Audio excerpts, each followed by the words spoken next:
Hello, everyone, and welcome to our webinar. I'm your host, Andy Deal. My co-presenters today are Michelle Gagnon, Application Engineer at Markforge, and Andrew Marsbon, Assistant Director of Additive Manufacturing at Saratech. Today, Michelle and Andrew will be sharing useful information on 3D printing and the manufacturing industry. You will see real-world examples of how companies are solving supply chain issues with state-of-the-art additive manufacturing technologies and engineering know-how. Everyone knows that supply chain disruption is a bad thing, but it can cost much more than money. It can cost your company's most valuable asset, its reputation. I've experienced supply chain disruption myself. I recently tried to purchase a replacement part for my trash can, and I was told that the part was out of stock and they have no idea when it will be available from their supplier. So I bought a new trash can, but obviously from a different company and not the same company that I bought the first one from. The point is, as a business, you need to invest in technology and digital transformation to solve manufacturing and supply issue. Saratech can help you do that. We are an engineering company dedicated to helping manufacturing companies develop better products with engineering expertise, software, services, and manufacturing solutions. Matter of fact, over 50% of our employees are engineers, and we love solving problems. Before I pass on the presentation, housekeeping note, at any time during this presentation, if you have a question, please enter them or type them into the chat or Q&A box. We will address your questions in the Q&A section. Now, I will pass the presentation over to Michelle. Michelle, all yours. Awesome. Thanks, Andy. And hi, everybody. My name is Michelle Gagnon. I am an application engineer with Markforged, and I'm here to talk to you today about how Markforged and our various different solutions and products are really helping a lot of our customers revolutionize the way they think about their supply chain and their current manufacturing problems. Oh, next slide. Perfect. So we all know the world has changed. A lot of people keep saying, in the last couple of years, there's been a disruption, and I think everybody's felt that in one way or another. Specifically today, we're here to talk about supply chain disruptions, costs that are attributed with that, and then labor shortages. So my example here is I have a customer that uses Markforged equipment in the Midwest. They're part of the automotive parts manufacturing process for some of the biggest OEMs in the US. And they are telling me that some of their parts and some of their tools have over a 104 week lead time. That's over 2 years that they're waiting just to get parts and tooling to work on new products. So we have been working with a lot of those customers to help them change the way they're thinking about what their manufacturing process might look like. Next slide, please. Awesome. So this is where Markforged really can come in. We're going to talk about the printers that we have, the materials, the software, all of the things that Markforged does. But at the end of the day, when you put all of it together, what you're getting are strong parts that work really well in tooling environments, in some end use environments, depending on what you're trying to do with them. But very strong parts, a very simple platform that's easy for most people to use, and then a reliable printer, a reliable print system that is always available to you. Next slide, please. Awesome. And so here's how Markforged does this. Some of the specific things that we are able to bring to our customers are reduced part costs. We'll talk about that a little bit later. Reduced inventory costs, which comes from both like the cost to make an individual part that we might go and use, but also, shortening the lead time to get parts, making tools or bridge tooling, speeding up the prototype cycle, lots of things like that that all go into the overall cost of inventory down the line. We can cut lead times down. We can have lower weight and faster cycle times on our different tooling and machines that we're using. We'll talk about that specifically when we get to our composite section, with our metal section when we get to a case study there. And then we can keep the people that are skilled, your skilled machinists, focused on creating parts that you need for your products and your customers, rather than creating jigs, fixtures, and other kinds of tooling that you might need to create these parts, or creating prototypes that we need to prove out our process. So all of this comes together and gives us a faster cycle to iterate to production for our end use products. And we have quite a few customers who have bought in, who trust the system, and who are using our printers to create both end use products and tooling for all of their different line items today. So you can just see a bunch of them here. Awesome. And then who is Markforged? Well, we are a company that makes and sells 3D printers, as well as the materials that go into them and the software that drives them.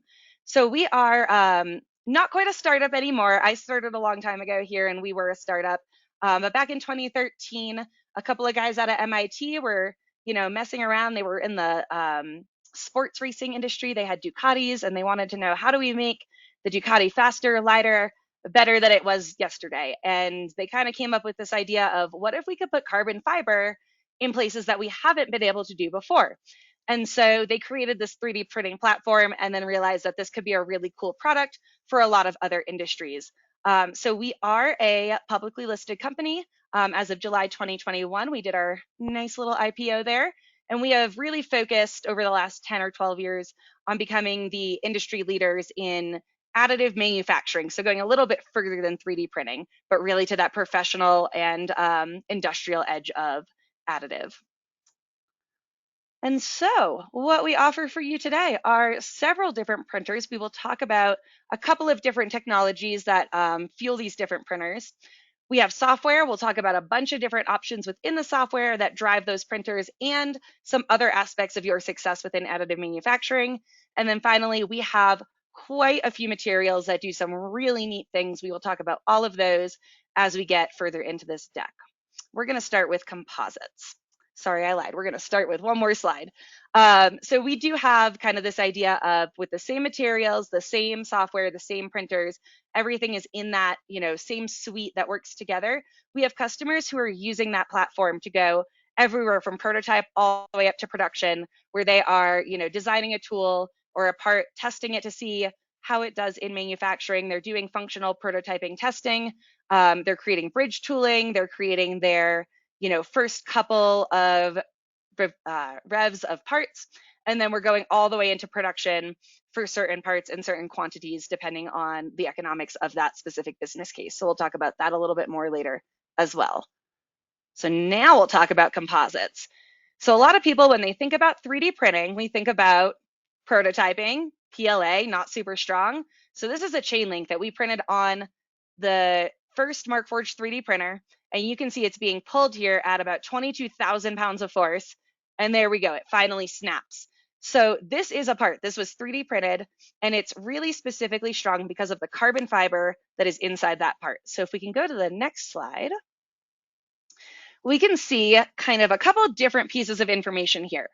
First, the biggest piece to understand about the Markforged composites, and we call it continuous fiber reinforcement, CFR, the biggest piece of that technology is that what we're doing is we're printing a plastic part, and then inside of that part, we're laying down carbon fiber in a long strand form. And we have some other fibers. You can see them in the chart on the right as well. So we have high strength, high temp fiberglass, Kevlar, and fiberglass at the very bottom left there. Are other fibers that we can use to reinforce, also in that long strand form. So we have just different options depending on your application, depending on what you need.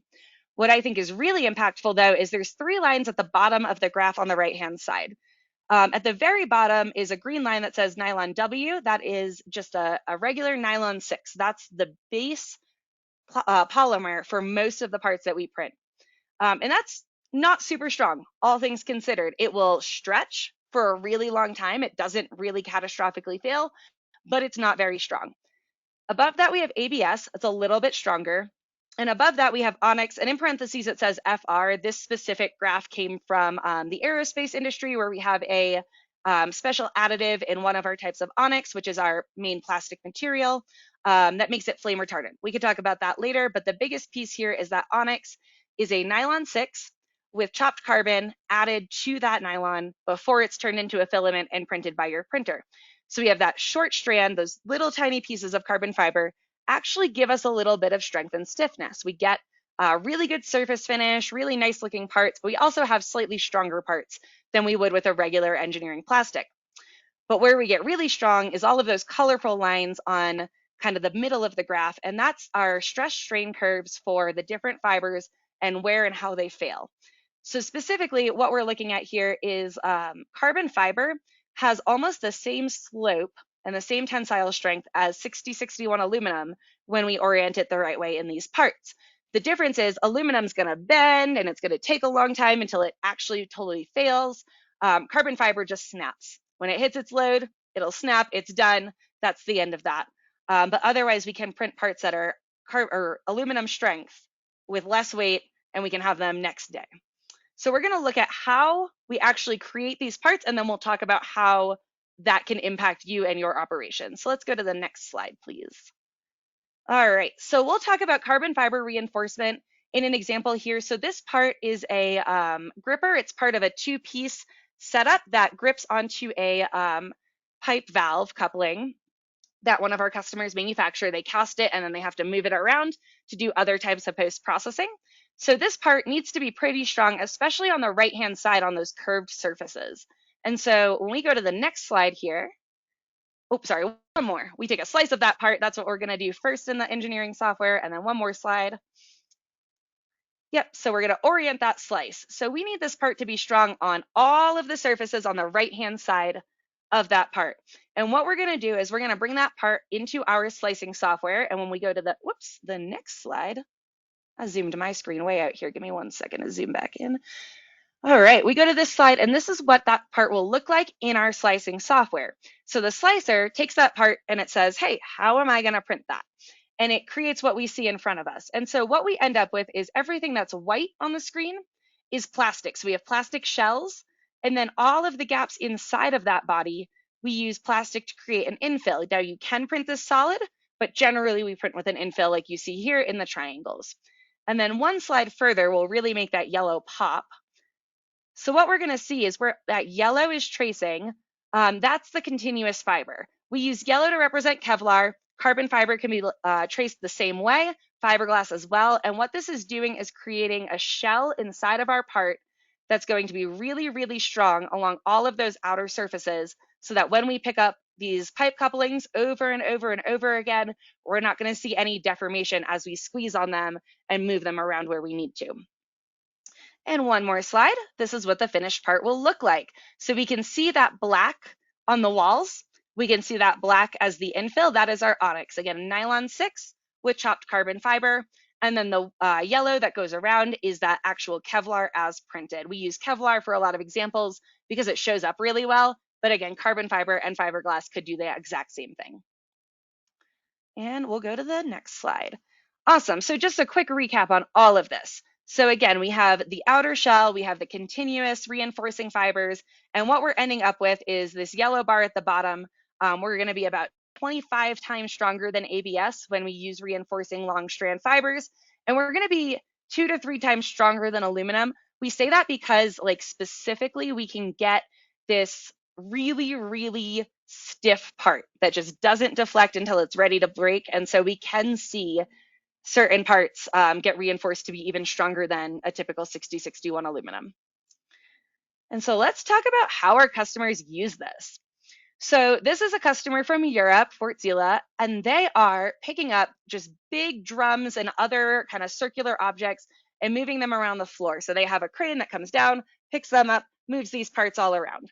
And so what they were doing before is they had a big metal gripper jaw that was able to be, it's not even actuated where it hinges, it just comes down in place, and it has these pins that lock each of the arms, each of those 3 segments into place on whatever they're picking up, and then they can pick it up and move it around. So this company thought, why do we 3D print this? Why don't we see what we can do with this and really kind of understand what the limitations of this are? And so these guys, they were they were working on getting tooling from other manufacturers, but it was just, again, a really long lead time, 6 to 8 weeks minimum to get tools that they needed. And then sometimes they were going out like 6 months to get tools that they needed. So in this case, while they were waiting, they put these parts on the printer. They consulted with their local application engineer and their local reseller. So for you guys, that would be Saratech. And they talked about, how do we make a part that's strong enough to do what we need to do? So this part actually is a whole bunch of different parts that are put together and printed in different ways. And what they were able to do was leverage that long strand carbon fiber in different orientations so that it's always being pulled rather than twisted or bent. And that's going to be its really, really strong orientation. So all of these parts are as strong as they could possibly be.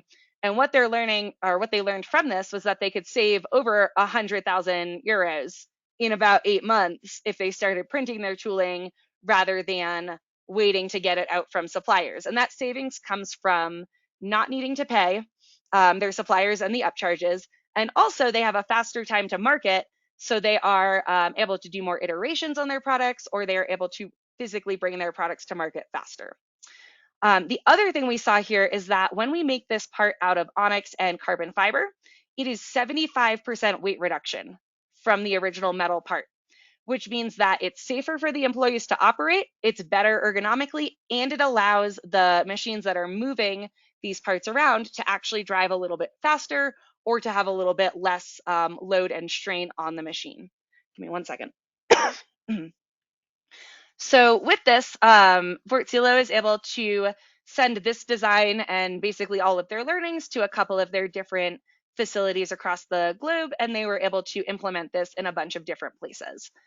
So if we go to the next slide here, we'll see some quotes from this customer. So we see here, this has the potential to cut costs in a really significant way. They're saving at least 1,000 euros per tool just in manufacturing costs. And then the next one here, we say the beauty of 3D printing is that each design can be printed anywhere. So they have these printers in a couple different facilities in different places around the world, and all of their parts just live in one central place where anyone can access them and use them, or add new parts as they design them. And then finally, we have this will enable Wärtsilä to speed up the introduction of new products with faster, cheaper, and safer tool creation. So they are able to just speed up their implementation time significantly in this way. All right, and we're going to talk about metal. Just give me 1 second. Sorry, guys, I'm in Colorado. It is dry here. We need a lot of water. All right, so sometimes carbon fiber is great, and sometimes we just need metal.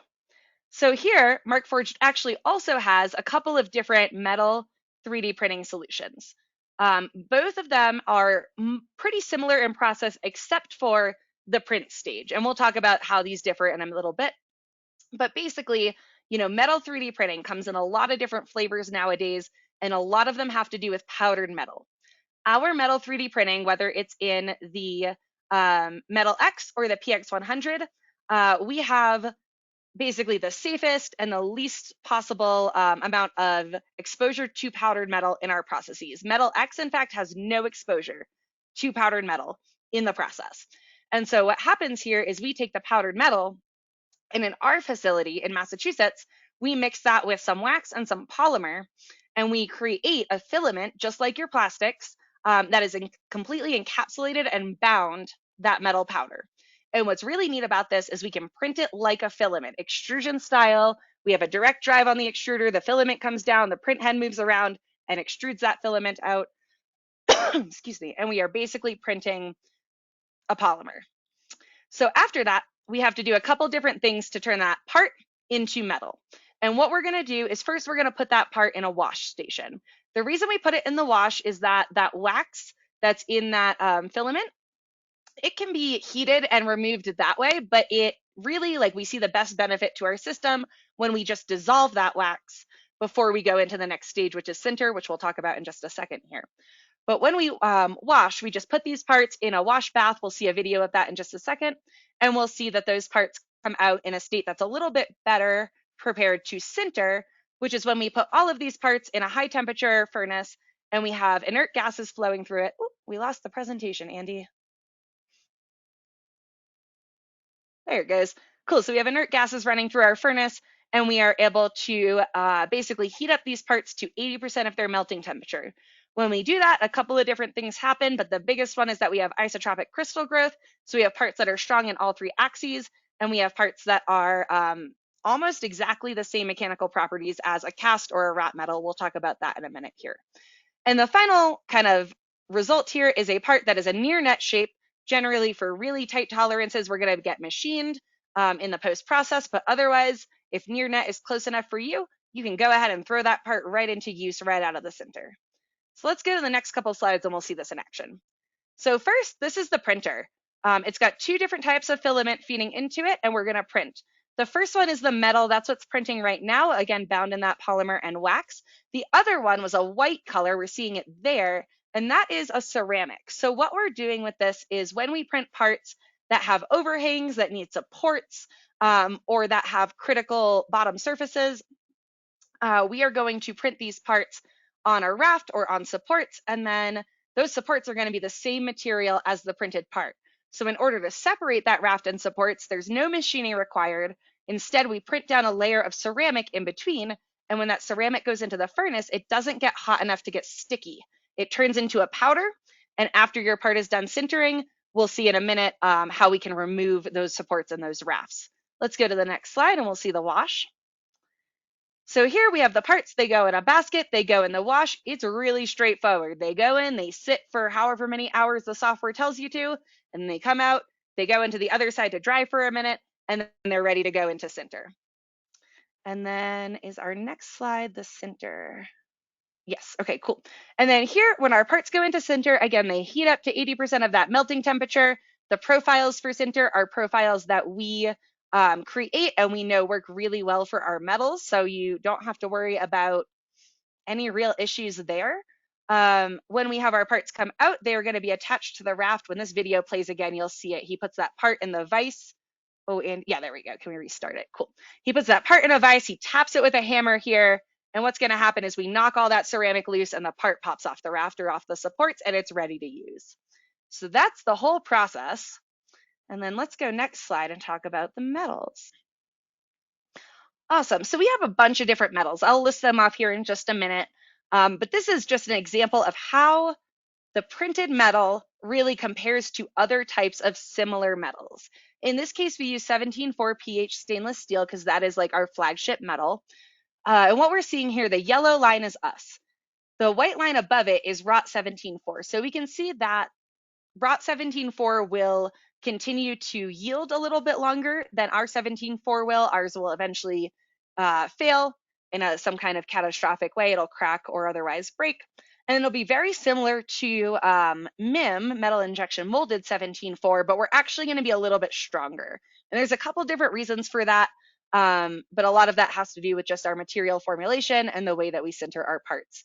You can see on the left here, we have tensile strength, our yield strength, our density, and our hardness. Now the hardness, you guys can anneal some of these metals. You can work harden. You could do anything, realistically, just about anything you're going to do to a regular metal part. The only real things that come into consideration are we do have an infill in these parts, so they are going to be lighter. They have a lattice structure that goes through most of the part. You can turn that off if you don't want and fill it solid, but generally our customers use that infill. So with that, we have to be aware that there is air inside the part. That affects us in hot isostatic press, and it gives us some sugaring and some welding applications, but that's about it. Everything else that you would do to normal metal, you can do with our metals. And so here we have, again, 17.4 pH stainless, and then we have 3 tool steels. So we have H13, we have A2, and we have D2. We have copper, pure copper, not an alloy, just pure copper. And then we have Inconel 625 as our metals that we offer. So those are all available on the Metal X today. And if we go to the next slide, we have an example of how some of our customers are using these metals. So this is actually the same customer as that composite gripper that we saw before, but while that one grabbed from the outside, this one grabs from the inside, and it picks up some of these same pipe couplings. Now, the ones we looked at before, they are just fine to be composites. They don't need to be very hard. They don't need to be very strong. They just need to be light. These ones, on the other hand, need to pick up the pipe valve from the inside, and on the inside there are sharp threads. And so those sharp threads originally were cutting into the parts that they were using on their machine when they only had a composite printer. They were printing them in composites and just replacing these grippers very often, every month or so. What they were able to do when we rolled out the metal printer about 7 years ago is create these same exact parts, but in 17-4 stainless. And then they had a couple of things they specifically needed to worry about. The first one is their contact surface. So the contact surface needed to be hard enough that it didn't wear down, but it also couldn't be too hard because then we'd be breaking into or damaging those threads that had just been cut. So we needed to have a contact surface that was, right in the middle of the spectrum there. And so here we do have that surface hardness that is hard enough to process thousands of couplings. I remember back when they first implemented these, we were looking at, like I said, about a month of tool time with the composites. And I remember checking in with them at about 15 months with the metal. And they said it was close, but they still weren't out of commission yet. They were still going strong. So they saved a ton of time with tool changeovers on their machines by going to this harder surface. And then finally, what was really neat about this is when they print this part, we actually don't see any surface artifacts on this picture. Now, there are going to be some layer lines and some deviation on the surfaces when we print the part, but because we print it and then we sinter it separately, when the part comes out of the printer, it's actually in like a hard clay type state. And so that allows our customers to kind of put that part under some water, grab some really fine grit sandpaper and sand down those surfaces before they sinter. And they're able to get really, really smooth surfaces that allow them, again, to not come into like higher likelihood of damaging their pipes that they're picking up, their couplings that they're picking, excuse me. And the next slide here, these are just some of the things again, that they were able to achieve with the metal parts. So they have critical tooling that they are able to keep running for significantly longer now, again, like 15 times longer. They're able to grip those threads without damaging them and without damaging the tool. We have a surface hardness that's super ideal for us, but this part had to be made of metal or had to be reinforced with metal at the contact surface in some way. And what's really neat here is the cost savings. So this is a 30x cost savings and a 10x time savings just from printing, because these parts all needed to be made by a contract manufacturer outside of their facility. All right, and so I did allude to the fact that we have a couple different metal solutions. So here we'll talk about first Metal X. So the Metal X is our main metal printer. This is the one that most of our customers use, and it's really good for metal tooling, legacy parts, or things that you otherwise like cannot machine. So internal channels, copper parts, some tool steel parts, things that are just generally not fun to make some other way, or that we don't have, the access to the CAD to make that part through some other options. And then on the other hand, we have another printing solution. So PX100 is a slightly different animal. This is going to be a binder jet system. And that's why I said most of our customers don't need, specific, or they don't have to work with powder. So PX100 is the exception to that rule. And that's basically going to be a powder system where we roll a fine layer of powder down. And then we have another print head that comes behind that, and it drops little pieces of a binder, little droplets of a binder down wherever the part should be. And wherever the part is not going to be, we don't drop binder. And what happens is we get a part out of that printer, or actually a ton of parts out of that printer, that then are in the same state that they were in coming off the Metal X, and they're going to go into sinter. These parts are super small, so we generally don't need to wash them, but we are going to go ahead and they are going to need to sinter just like the other Metal X parts. Now, PX100 being a binder system, binder jet system, is going to be more expensive and have much more facility requirements than the Metal X. So there's a couple really specific niche spots that it fits. And on the next slide here, we will see what some of those are. So with PX100 and with any binder jet system, what we're going to be looking at is parts that are small, complex, that need to be metal, and that are in mass production quantities. So When we look at small parts, we do have this like sweet spot. Anything less than 75 millimeters in any given direction is going to be great. Ideally, anything smaller than 25 millimeters is going to be awesome, because those are parts not only that we make really well, but that are hard to make almost any other way. We have some upper limits, we have some lower limits, we have some different accuracies that we expect to hit dimensionally. We can talk about all of that if this is of interest to anyone, but generally just know that this is for small parts at high volumes. Now, ideally, this system makes the most sense. Oh, sorry, Andy, can we go back 1 second? Can we go back one? Thank you. Ideally, this part or this machine makes the most sense for complex parts, because the cost and the economics of that are going to be that these complex parts either can't be made any other way or are very, very difficult to make another way. So ideally, we're looking at very, not only small, but very feature heavy parts or feature rich parts.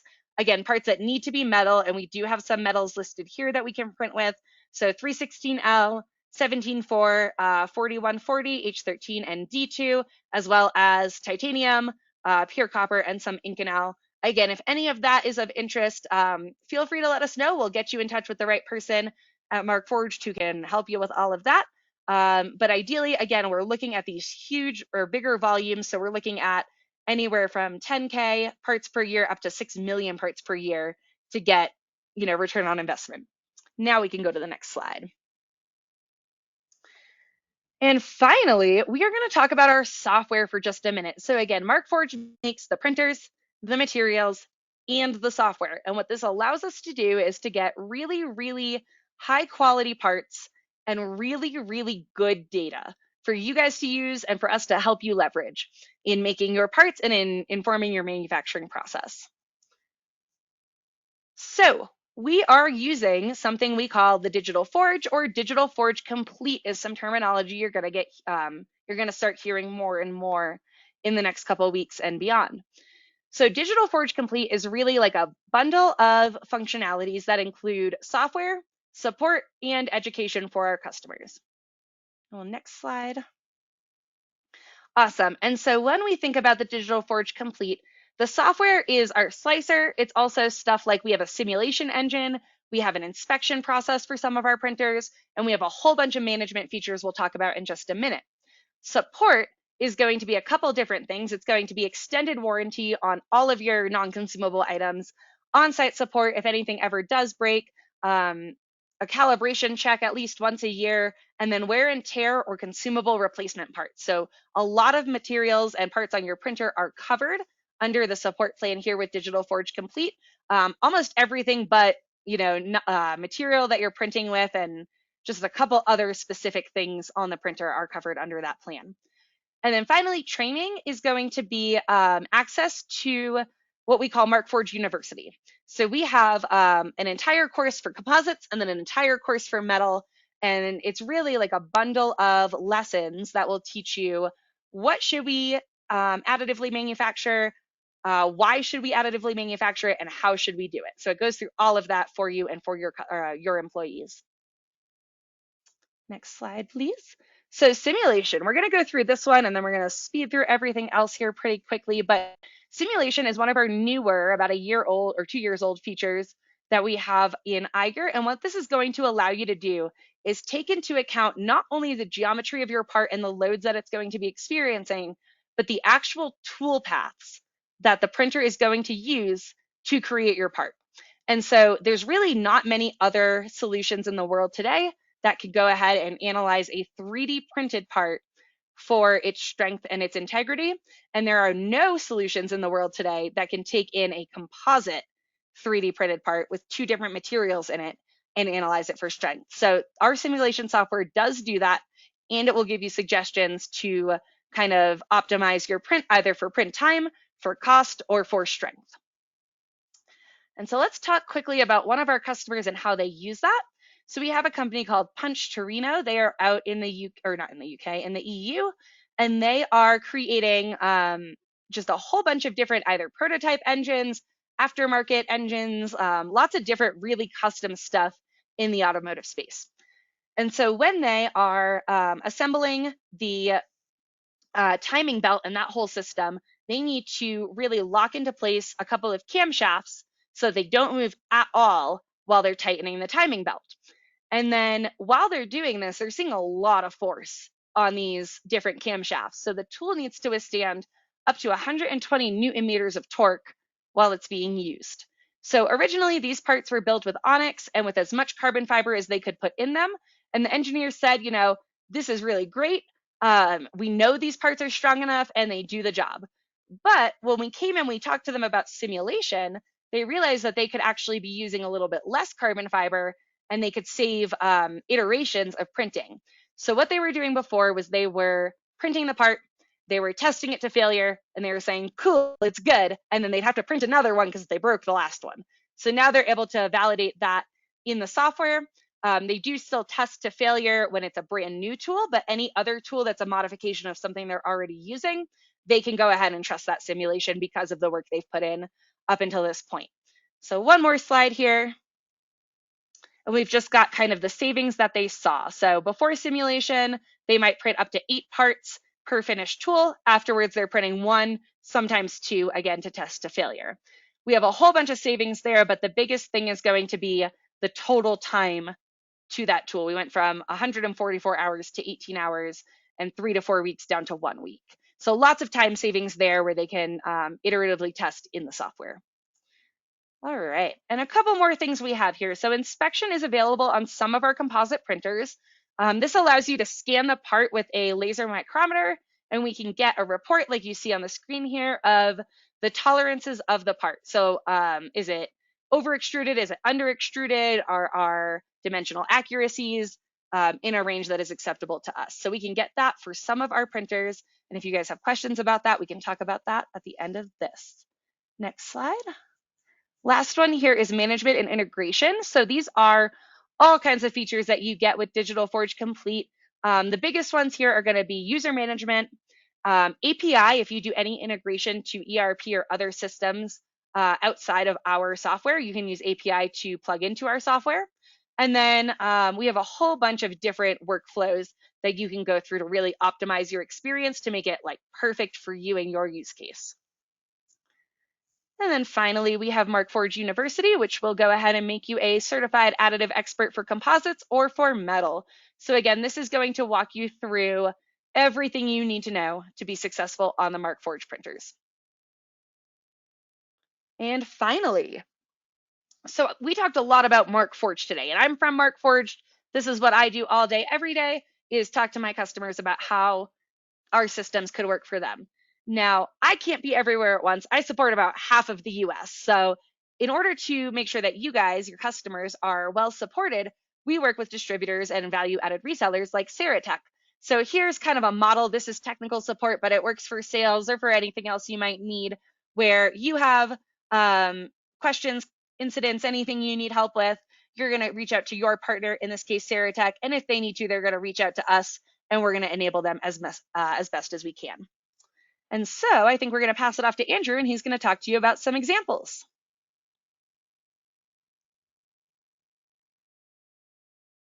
All right. Well, thank you, Michelle, for that awesome presentation. Yes, so as Andy mentioned, we at Saratech, we serve a wide range of industries, and each has their own unique challenges and requirements. And that's why it's important for us to offer a wide range of solutions to fit those needs of our customers. Markforge is just one of those fantastic solutions we offer, but we're not just a hardware reseller. Saratech offers full engineering solutions, and we can help with design and analysis for your projects, provide you with software sales, as well as our additive manufacturing solutions. So on the next slide, we're going to start talking about some success stories that we've had with our customers. And the first one here is Gamma Aerospace. And Gamma Aerospace is a precision aerospace manufacturer. They offer things like forming and machining services. Gamma's CNC machines, they run all day long to deliver precision parts to their customers, but when they have to stop their production to go and make a tool, a new forming tool, it slows them down and it's going to cost them money. So they came to us to see if we could 3D print a forming tool for them and see if that would be a viable option. And they have previously experimented with 3D printing technology in the past, and they've done some parts in ABS, but none of those parts they printed could stand up to the high pressures of this forming process, which is upwards of 2,000 psi. So we discussed with them the Markforged technology, and we talked about how this onyx material mixed with carbon fiber can actually replace aluminum parts. And to further build confidence in this application, we used the simulation software that Michelle talked about and actually applied the load cases to the surface of the part, ran it through the simulation, and we saw that we were definitely within where we needed to be. So we printed the part for them, and the results were fantastic. They have undergone more than 300 stamps on this part. It shows almost no signs of wear, and they're going to continue to use it into the future. How has this impacted their business? Well, the part to start was cheaper, about $100 cheaper, which is not a huge savings. But where the real savings come into play is the fact that they don't need to slow down their production anymore. They don't have to take a CNC machine offline, take a programmer away from his job to get this tool made. An automated Markforged printer running in the background is able to make this part and get a result that's as strong as an aluminum printed part. So one really fantastic case study here of just how we're able to take this technology right to the shop floor and see results. The next case study is also really interesting in my opinion here, and this is from Dartmouth School of Medicine. And researchers at Dartmouth were working on what is called image-guided transoral robotic surgery. And for those of us who don't speak medicine, basically what they're trying to do is take either an MRI or a CT scan in the middle of one of their throat surgeries. So the devices that they were using previously to open the patient's mouth and jaw is called a retractor blade, and that's made out of a stainless steel metal. Now, obviously, a metal blade cannot be put into an MRI machine. Hopefully that's an obvious problem. But also with a CT scanner, it was creating too many artifacts in the imaging as well. So they came to us to see if we could 3D print this assembly here. Now, the main assembly was printed on a technology called multi-jet fusion, which is a powder-based nylon. However, the blade needed to be very strong and very stiff.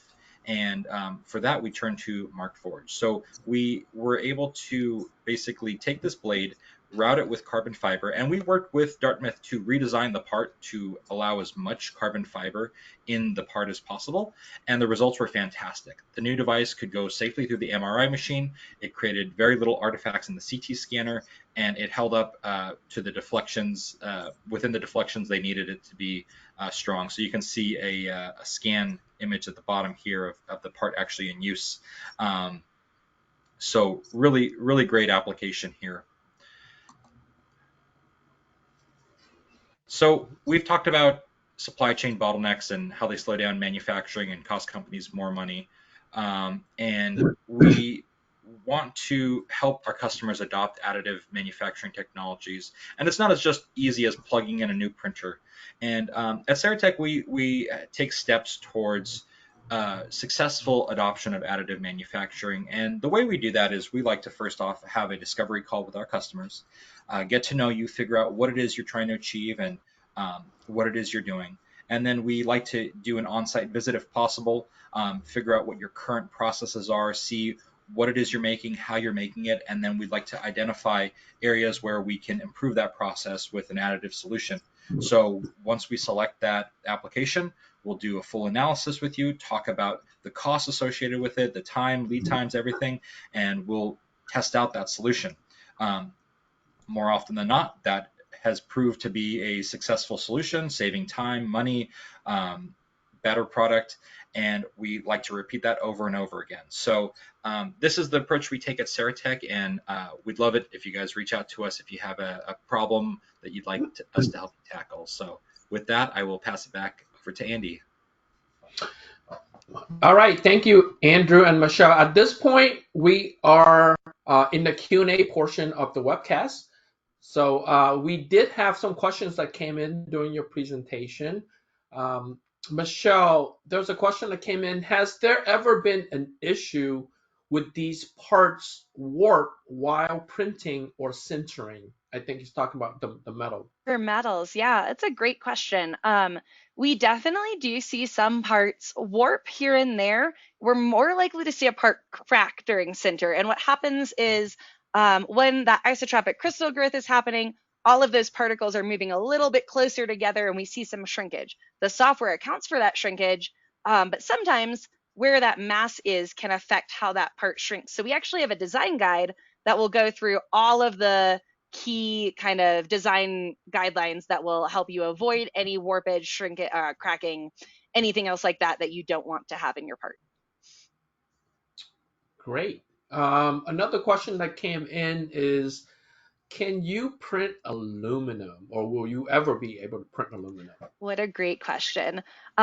Aluminum is a reactive metal. So on the Metal X, it's not something we're looking at. We don't have any other reactive metals. And honestly, the economics of it does not make a lot of sense. It just isn't really there in this day and age. Now, on the powdered system, the binder jet, it's possible, but again, for like 6061 and aluminums that are easy to get and easy to machine, usually your best bet is just going to be machining it and using the printers to create other parts that are much harder to manufacture.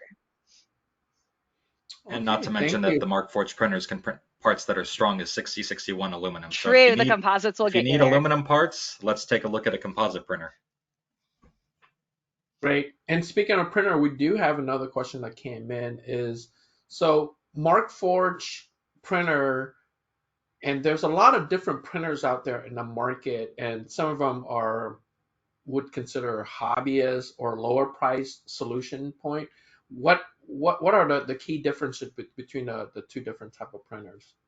Totally. It's another great question. So the biggest thing is the materials, right? There are some chopped carbon filled nylons out there in the world, but nylon's not super easy to print with. And so we have manufactured these materials and the software to be able to print it really, really well. So we're going to have engineering grade materials. We're going to have the long strand fiber, which you're not going to see on pretty much any other additive solutions in the industry.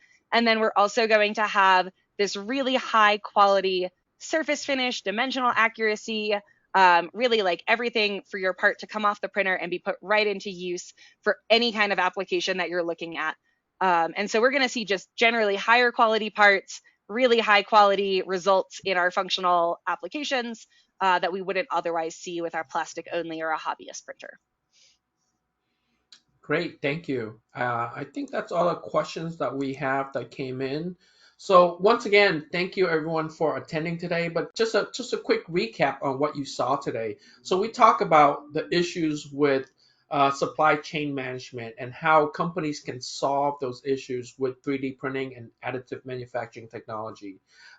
Michelle was able to share with you all of the cool and different technologies that Markforged has to help companies deal with those problems.